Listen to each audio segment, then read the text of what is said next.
buli Kyagulanyi bw'atandika okutambula Uganda nga tukubalaale zaffe okubuuza ku balonzi baffe M23 eddamu ebijambiya biddamu obubbi bweyongera mu Uganda accident zeeyongera obadde okyegendereza ekyo omanyi lwaki ebintu ebyo bibaawo because bamutya okitegeera bamutya kubanga Kyagulanyi waddala okitegeera bulijjo abantu betuyina betuyita opposition baddiikuula Kyagulanyi bamutya ye waddala okitegeera batya power of the people okitegeera baganda bange let me tell you one thing bagenda kuleeta obubadi bwonna mu security alert yabaddewo eggulo Muhoozi Kanyerugaba ne Nixon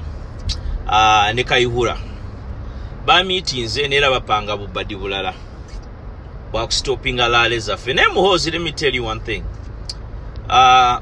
whatever you do you fake a general because you're a fake general that's a fact you are not a real general tatoya kutwala mu ssomero okusoma ng'oyina n'abasirikale babiri be bakukolera ebibuuzo you are not a real general I'm a more general than you actually me I'm a 5-star general you are a fake general let me tell you one thing get this clear you are not going to stop our rallies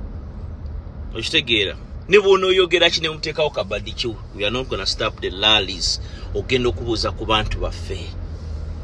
okitegeera tulina obbabuuzaako tulabe embeera eriwo okitegeera abantu baffe twagala bajja mu buwambe ab'emundi bujjo isinjiro leero president gy'abadde yonna gy'agenda okgenda tubuuze ku bantu tuyambe ensi eri mu buwambe mwagiwamba okitegeera bulungi so this message abantu mwenna mulinde president ajje bw'owulira ekintu kyonna manya obubadi bwa government kubanga bano bassi bayeekera betulwana nabo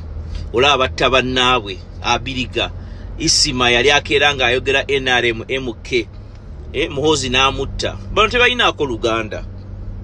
neera nze neewunya nnyo omuntu aŋŋamba nti oyagala NRM tebalina Luganda kati ezo security alert ezo ebyo byonna bimupanga ani Kayihura Muhoozi it's not gonna help you ate we are determined abaana tugende maaso ne bakabadiji tusigale nga tugenda maaso tubuuza abantu bizinga kuzizinga west east president waffe tambula kyonna ekibaawo tutambule kubanga bo tebaagala kibeewo tebaagala kulaba amaanyi g'abantu as always said the man